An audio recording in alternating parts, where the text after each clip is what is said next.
worked in, I don't know, Visa was it? Some high position in Visa. And finally got to the point where she could pursue her passions. And she's going to share with us the result of that pursuit. Tracy Hampton.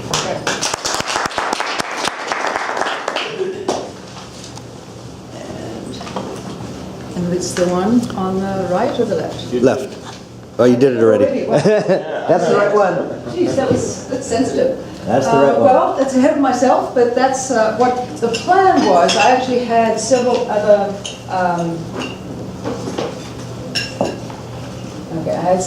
bullets on here, thinking I was going to cover a whole array of different types of animals with you today. And very quickly realized after getting to about 120 photos on item number 1 that the chances were there was no way I was going to cover all of those. So I am ambitious in trying to get through all of these today. As I said to Skip, if you find it interesting and we run out of time, I will be more than happy to come back and do a series. I love this stuff very, very much, and I'm happy to tell anybody about it who is willing to listen to me talk about my passion. I grew up in South Africa and have been on countless safaris, mostly in Southern Africa, and only for the first time about 3 weeks ago did I finish a safari in Kenya in East Africa, and that was a first time for me. A lot of the photographs that you're going to see here are from Kenya. I have included some in species that I was unfortunate not to see in Kenya. I've drawn from some of my archives and other safaris that I've taken in Zambia, in South Africa quite a bit, and in Botswana. So this is mostly from Southern Africa and from East Africa. Who do you know who the big 5 are? The big 5 animals? Lion, Cape buffalo, elephant, of course. Giraffe. Well, okay. No. Rhino. Rhino, yeah. Okay. And my favorite, Hippopotamus. leopard. So I'm going to share with you the big 5, and then when we'll get into the ugly 5. The chances are most of you won't know who the ugly 5 are. They are pretty darn ugly. But I think they're actually beautiful in their ugliness. And then the little 5 is just a chart at the end. I actually, only one of the photographs is mine. I had to steal a couple from others, but you'll see the significance of the little 5 when we get to those, if we get to those. There are a whole bunch of others. There's patterns that are mine. There's lots of different animals that have unique patterns. There are some that I think are really fun. There are others that I think should be in the big 5, like cheetah. I think cheetah are fantastic, but they're not actually in the big 5. So let's get started. We'll start with the king of the jungle. This specimen was I saw in Kenya. He was dead to some tiny, tiny little cubs that we were fortunate enough to see. In fact, they were only a month old. They'd only just opened their eyes. They could barely walk. And it was definitely my first sighting. We'll see a few of those. I'm going to shoot through some of these. I'm not going to tell a story about every single one because not all of them have stories that go along with them. These are just a few of this particular line. I thought this guy was unique because of this line that he had down his face. It's this sort of dark line that runs into his tuft and all the way down into there. Yeah, look at those teeth. You do not want to wrangle with this guy. Anyway, the significance of the line of this dark. I'm curious, can you tell us how the distance you were from these animals and I actually what you have a were photograph somewhere in here, in the stretch, in these ones that I have with lions. In many cases, we could almost reach out and touch them. They were that close. So they walked right past our vehicle. So you wouldn't, obviously. But yeah, some were very close. And there were a couple of occasions that I've had in the past where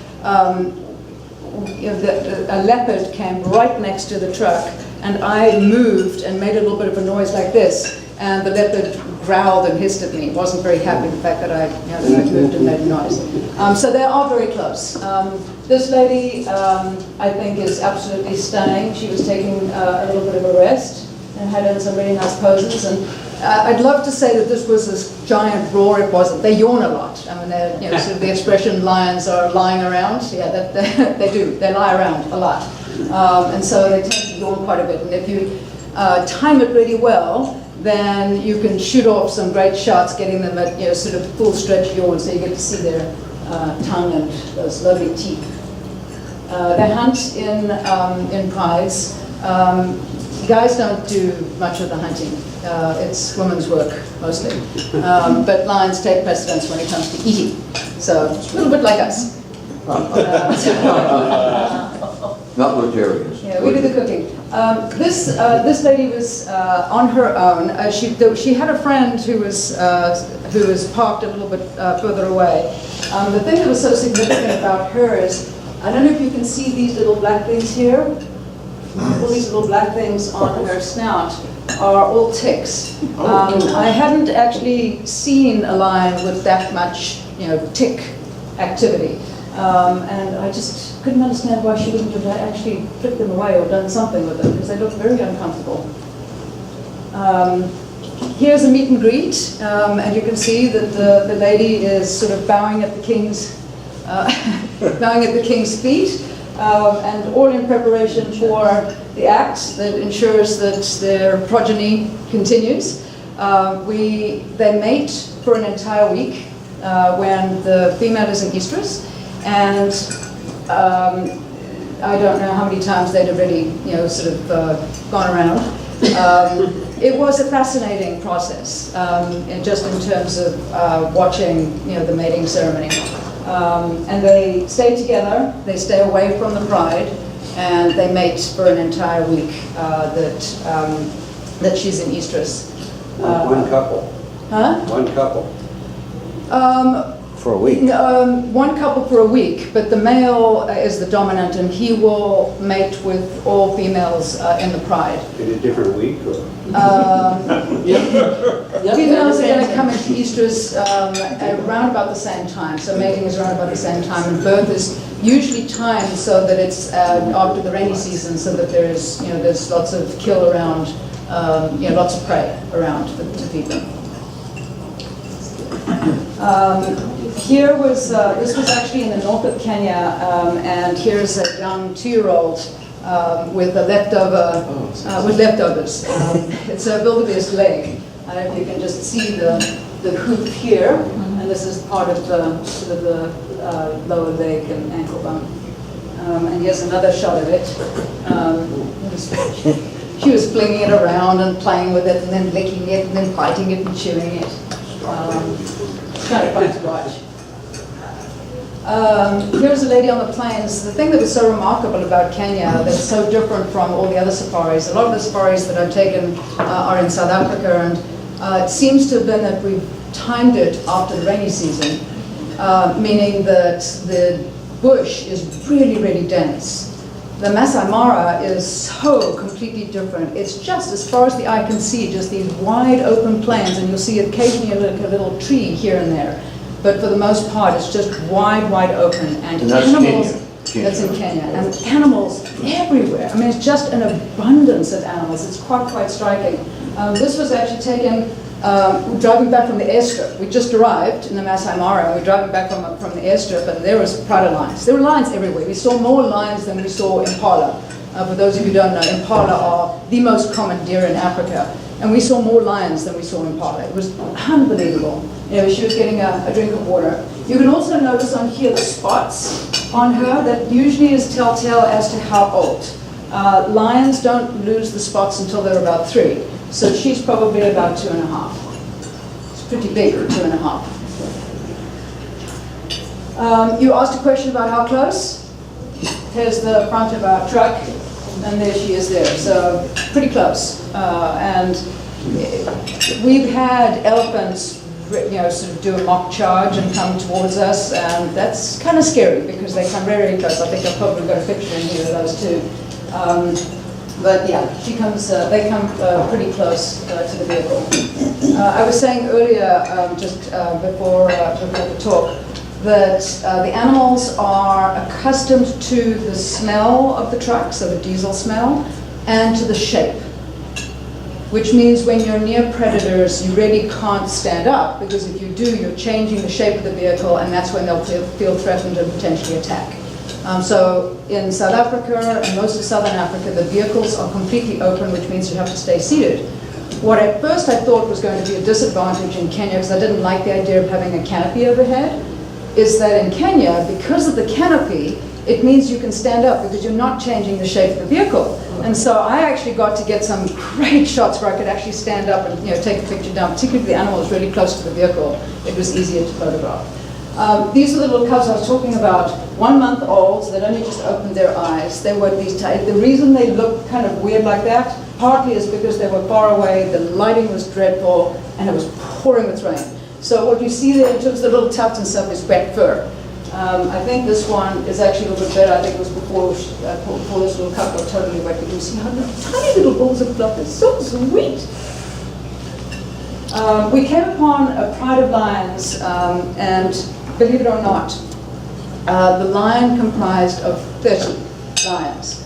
I don't know if you've ever seen large prides of lions before. I typically have seen prides that are 3, 4, maybe 6 or 7 lions. I have never seen 30.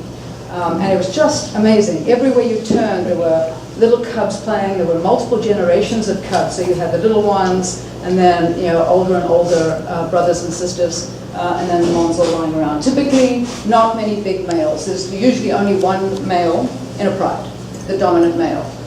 Any other males come by, they will fight to the death to protect.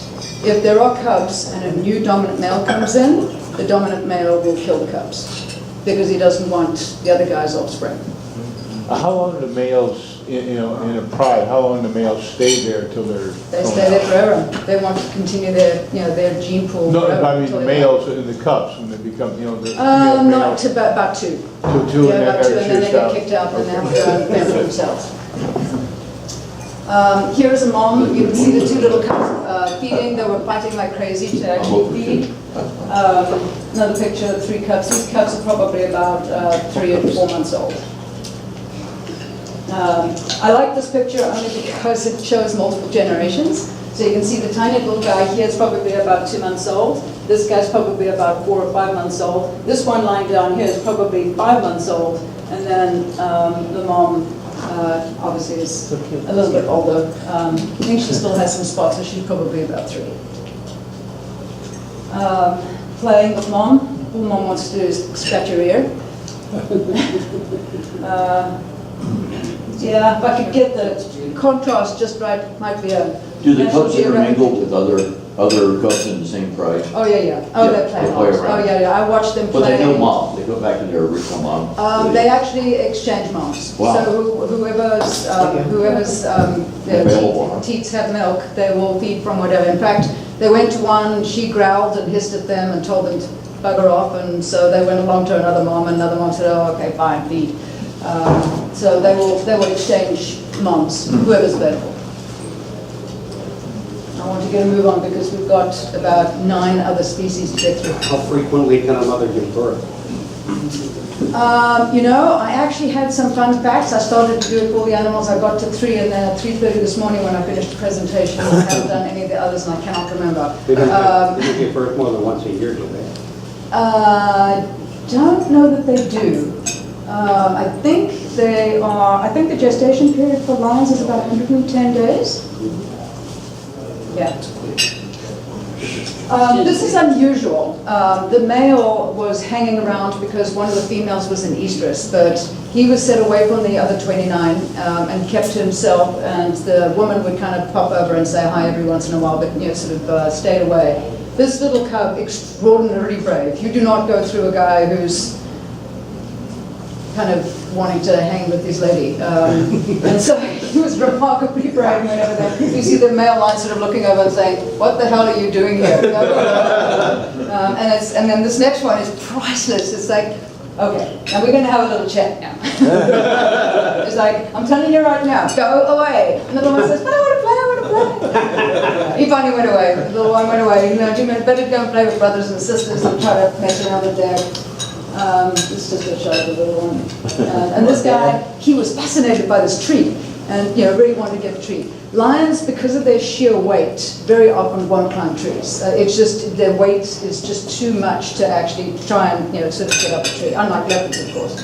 But this guy just seemed to be absolutely fascinated. And the thing that amazed me is, I don't know if you can really see it, but this tiny, tiny little cub, he's only about 2 months old, and the paws are enormous, absolutely giant, totally disproportionate to the rest of his body. And here you can see, he was like, there was one like this, there was one like hugging the tree, it was like a big tree, love this tree, just love this tree. Another little one sitting on a mound under a small tree. And then we saw this, we were just driving away from the Pride and we happened to see this thing sitting in the tree. And lo and behold, a rare sight, we actually got to see this lion cub just sitting in the tree, just checking out. You can see the one in the previous one. I'll go backwards. Yeah, you see in the background, thank you. You see in the background, can you see the prey, or potential prey, all lined up on the skyline? Yeah, so he's just lying there, just sitting in the tree, checking it out, thinking, yummy, yummy, lunch. Looking at the menu. Yeah, looking at the menu and deciding what it is that he wants. All right, we're going to move on to my favorite, leopards. I absolutely elusive ones. I absolutely love leopards. They're like by far my favorite, and I think some of my best photographs. Like this one was one of the first leopards I saw. It was in a dry river gully, and I just managed to shoot off some great pictures that even I say are great. I think if you look really, really closely, in fact, you can see right there is a fly on his head. Oh my God. Love these ones. Leopards are just my favorite. This photograph is probably one that has been used and reproduced the most. Just friends say, oh, I really like it, please can I have that photo, please can I have that photo. And I've sort of made that photo up into a frame and given it to some of my daughter's friends for birthday presents and so on. She was just hanging out on the sand mound and then kind of got tired sitting on the mound and went and lay down and just happened to catch a little flower right next to her. It's kind of a cute one. There she is, not roaring, just yawning conveniently. This is back to the male in this dry river gully that I just sat there and posed. It was one of our first safaris, and I really wanted to get a picture. I was the only one on the Land Rover with a camera, and so because he was in a deep gully and we were up on the edge, and I was sitting at the back. The best way to arrange the vehicle was to go out and through this bush and then reverse back. And I nearly wet myself because this guy, I mean, obviously the drivers are really, really good, but he's reversing and reversing and reversing. It's like I can feel like the wheels are hanging over the cliff. And it's like, if you go one more further, I'm going to be right on top of the leopard. But it landed up giving me a great photograph. So this is South Africa? That was South Africa.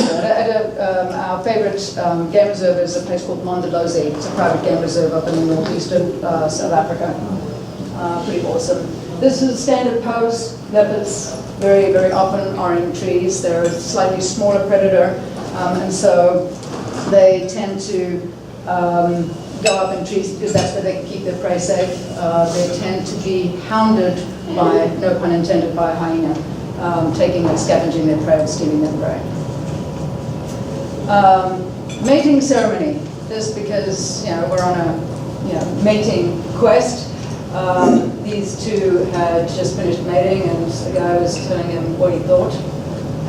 Here they are in the process. She was very docile. She just sort of lay there. I mean, it's just and flat on the ground. And he had to do all the work. Which is often the case. This is an interesting story. This guy, you can see the red tinge. This red tinge you see is not bad color settings on my camera. It's blood. And right at the top of the tree, in the next picture you'll see, might be able to see, right at the very, very top is a zebra carcass. And this leopard had caught a zebra. The reason I take the whole shot is if you look really, really closely, there's a hyena at the bottom of the tree. And he just sniffed around and he just sat there. And just sat there and sat there and sat there, hoping that the zebra would fall out of the tree. Of course, it never falls out. Leopards are too good. But he just sat there, just ignored him. The leopard just ignored, just checked it out, looked at the scenery, jumped up in the top of the tree, munched a little bit, came down, didn't bother. And this was an amazing story. This was a hyena was following a leopard. just opportunistic like crazy. They hope that the leopard will catch something, and then they just take it away. And so we were following behind them, and the leopard is just loping along. They got this, sort of sloped back, lope. And the leopard is just getting really, really annoyed. And can you just buzz off? I just want some peace and quiet. I'm taking a nice Sunday stroll. I do not need you hounding me. You're stalking me. And so, I don't know if you can tell, but the road is actually a rise. Once they get over the hill, we were able to see it because we were in the mangrove and we were much higher up. The leopard did a right turn into the deep brush, waited and waited and waited. The hyena kept on walking, thinking the leopard was further ahead. And then the leopard came out, and lo and behold, the positions have now turned. The leopard marking its territory, and the hyena is now in front. It doesn't even realize that the leopard is behind him. It was brilliant, absolutely brilliant. On to the rhino. There are black and white varieties. The story that I've heard that is most believable is that white rhino are called white rhino not because of their coloring, but because of a misunderstanding and mistranslation from the Dutch, who, when they discovered rhino, felt that it had a wide mouth, as opposed to the black rhino, which have a much more pointy mouth. And the Afrikaans, the Dutch for wide is weit, or white. And so they thought, it must mean white. And so they call them white rhinos. And therefore, if those ones are white rhinos, then the other ones must be black. And there are also arguments that the black rhino is a little bit darker, but I love this picture just because you can see all the mud crackling on the rhino's face. This guy was in South Africa. He was a black rhino, slightly rounder mouth and much slightly darker skin tones. Was going into this wallowing path. We'd seen many rhino before, but we never see rhino wallowing. It was also a first experience for us seeing buffalo wallowing. Many buffalo have seen before, but again, not in the water. And so he was going into the mud, had himself a nice sip. I love this one. You just see this is so good. His eyes are closed. And he's just absolutely loving this fresh drink of water. And then it's like, now I've had my drink, now I'm going to roll around in it and, just splash around and have some fun and kick myself so I can keep the flies off me. In these parks where you're going to in South Africa, is there poachers like there are in Kenya? Poaching has actually really come under control in South Africa to a large extent. So it's not as serious as it once was. So I think the conservation and the anti-poaching activities have improved so much the poaching that the numbers have actually started to climb back up again. An interesting fact, I don't know whether it's fact or not, it's something I was told by the guides. In fact, we'd gone on a hot air balloon ride in the Masai Mara, and on our drive back, the driver slammed on brakes and said, look, look, look. And he points ahead, and there was a rhino on the road. And it's like, yeah, it's a rhino. I mean, I've seen tons of rhinos. You don't see them very often. Apparently, in the Masai Mara and into the Serengeti, both of which are huge, huge game areas, there are 9 black rhinos. 9. I mean, that's just inconceivable. Hundreds of thousands before, and now there are 9. And we saw 4 of them. It was just, so I snapped away, and I didn't get very good pictures, but I thought, well, I'm glad I did, because I saw something that was extraordinarily rare. So the numbers are coming back, but there are still pockets where they've been depleted by up to 95%. And elephants are going fast. Elephants are in trouble also. So here are the two. You can see that the snout is a little bit rounder than on the other line of pictures that I have where it's square. So there you can see straight on. You can barely see it, but the snout is a little bit rounder. Let's see. Let's move on. Okay, it's territory. Here, it's the end of my section, so I'm just going to mark my territory. Nobody else can come around. We move on to the belligerent guys. God, these guys really are difficult, and can be really, really antsy. I'm not a big buffalo fan. I just kind of like, but black cows and horns. It's like, you know, I'm not that crazy about them. I thought this specimen is really interesting. This boss on the head is really compacted here. Okay. This is bad hair day. Again, after wallowing. I just thought it was a cute picture. It's probably one of my favorite pictures, even though buffalo isn't my favorite animal, just because it, you know, just caught him. I'm sure if he knew that he was being photographed like this, he'd want to, you know, scrap the photo and prevent it from being used. But I thought it was actually a pretty neat picture there. This one was more recently on a recent trip to South Africa. Again, wallowing.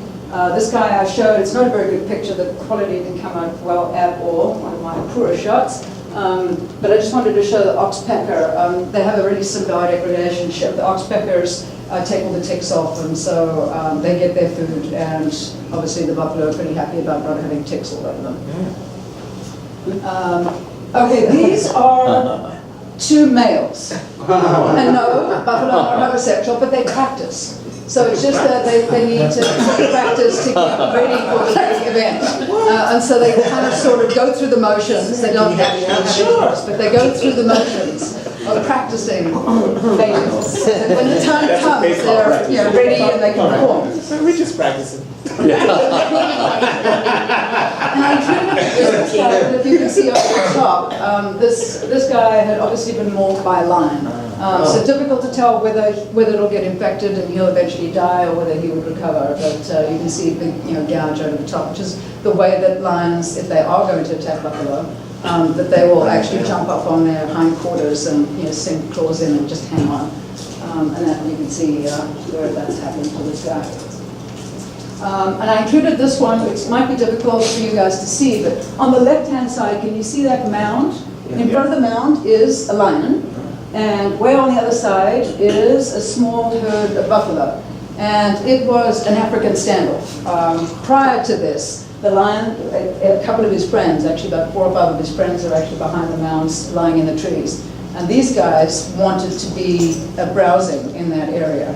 And, oh, the fighting, I mean, just arguments backwards and forwards. I mean, the buffalo just, you know, going with their horns and getting really crazy, and the lions roaring and, you know, telling them to buzz off. And eventually the buffalo decided, you know what, not worth it, we'll go find somewhere else to eat. And the lion said, I'm just going to make sure, so I'll go out there and I'll sit there and I'll wait for you to move off. All right, we'll move on to elephant. I'm going to move through the elephants pretty quickly. My daughter's favorite. In fact, I have some pictures of her with elephants in here. This was taken in Botswana. One of the largest elephant populations in Africa can be found in Botswana. The other is in Tanzania.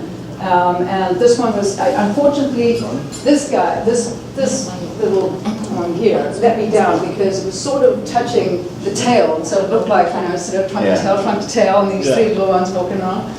Anyway, it's kind of a cute picture, and the Chobe River in the background. A baby, lots of babies. They kind of just hold their trunk up like this. You asked about how close do they get. In South Africa, they are on Land Rovers. The Land Rovers are built with this tracker chair sitting right on the front of the front of the hood. And this lady actually, matriarch of the herd, was literally right up, and she was really upset because she thought we were a little bit too close. We had some real young ones in the herd. In fact, I think, here are some of them. They're just playing around. It was very unusual to see an elephant lying down completely on its side. You don't see that very often, but they do. They lie down and sleep. There's a little one. The truckers usually carry a gun? South Africa, they do. Botswana, they do. Zambia, they do. Kenya, they do not. In South Africa, there's a tracker and a guide. In Kenya, they do everything, no guns. There's only one guy who does everything. And here's a bird. You can see how close they are to the other rovers. So that's the Land Rover that they use in South Africa. You see the tracker on the right-hand side sitting on the front stool. It's right in the front of the truck, so that you can actually look at the spoor on the ground and be able to track to see the animals along. Don't fall. More of the same. This was in the Kruger National Park, which apparently is the same size as Wales. If that has any value or meaning to you. It's a very, very large public National Park. An incredible abundance of wildlife. And it looks like we are just going to make the big five. So I might just kind of do a whip through of, yeah, no pun intended. But this little guy was really having some difficulties. He was floundering in the water, and Mom hadn't realized, and she got out, and he was sitting there, and he was really struggling. Any crocodile problems? Did eventually get Crocodiles in that river? crocodiles, yes. Crocodiles will be in my next presentation. I didn't include them here. I Probably have didn't lots of bother pictures. the baby elephant? Yes, crocs are opportunists. They'll take anything small. Yeah.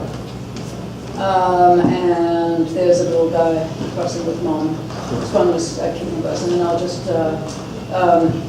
In Kenya, elephants are not common because it's so much open plains that just isn't the vegetation to support herds. Elephant herds will devour enormous quantities of greenery, and Kenya just doesn't have that type of vegetation. So it was kind of rare to see a fairly sizable herd here. And I include this one for the very simple reason that they maintain domestic livestock right in the reserve alongside the wild animals. And every so often there's a bit of a tip between them, and you can see this elephant chasing off a little cow, a little calf. Wasn't very happy about it. See, here's the calf over here. And she chased him for quite a while, wanting him to get away. All right, my daughter did a student volunteer project working with wildlife. She's actually going to vet school and thinking of specializing in exotic animals, and so has spent quite a lot of time in Africa working with animals. That's a truly wild animal there. That is a truly wild animal. These elephants are actually in Mozambique, in Swaziland. They're used to people, obviously, huh? That one. They are, these ones were used to people, yeah. Yeah. It's not like wild wild. That particular one, No, yes. yeah, those particular ones were. That's not All right, careful. That's not I think we are close to being out of time, so I think what might make sense is if you want me to come back, I'm happy to talk to you. I just wanted to tell you what the 5 ugly ones are, because I'm sure you're wondering. Well, this one is one. Does everybody know what that is? Hyena. Hyena. There are 2 types, spotted and there are 3 types, spotted, striped, and brown. I have only ever seen spotted. And I have not, I've seen a few here and there, usually 1 or 2 at a time, and saw entire large clans of them in Kenya. It was a real treat. We saw hyena almost as much as we saw lion. It was fantastic, because I think they are fascinating animals. Some believe that they are hermaphrodites. They are not hermaphrodites. They just, the females happen to have male-like organs, genitals, and they use it for socializing. They don't use it for other things. The second ugly one is the wildebeest. Wildebeest are extraordinarily ugly. They look like they've been taken from different animals and kind of pieced together. When, if you've ever heard of the big migrations, it's about 1.5 million wildebeest and zebra participate in the migration from the Serengeti to the Masai Mara Plains. It's an amazing experience. I've never done it. We got to see a little mini migration, which I have some photographs of wildebeest in here. The third is the warthog, also kind of ugly. Right. And I don't actually think they have warts. They have some really peculiar facial features, but they don't actually have warts, I don't think. Then the last 2 are birds. One is the leopard-faced vulture. Some say vultures, whatever vultures. There are lots of different kinds of vultures, but any kind of vulture is a fairly ugly bird, and so it makes it. And the last one, which is actually the reason my daughter went out to Africa on one of these volunteer projects, was to work with marabou stork chicks. Marabou storks, very ugly animals. I kind of feel like I have to see if I can find it. Can we get out of this, and I'll just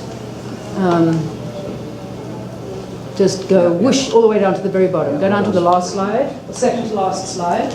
Tracy, Yes. could we go do the official close of the meeting and then pick this up again after? Yeah, yes, of Because course. there's a couple of folks who do have to go to work. Yes. And so if we could just do the official close and Yes, then yes, of pick it course. up again and keep going. Yes. Okay, Yes, everyone. We don't have a drawing, I assume, but let's do the 4-way close. All rise. And we need a volunteer. I'll do it. Okay. Is everything you think, say, or do, is it the truth? Is it fair to all concerned? Will it build goodwill and better friendship? Will it be beneficial to all concerned?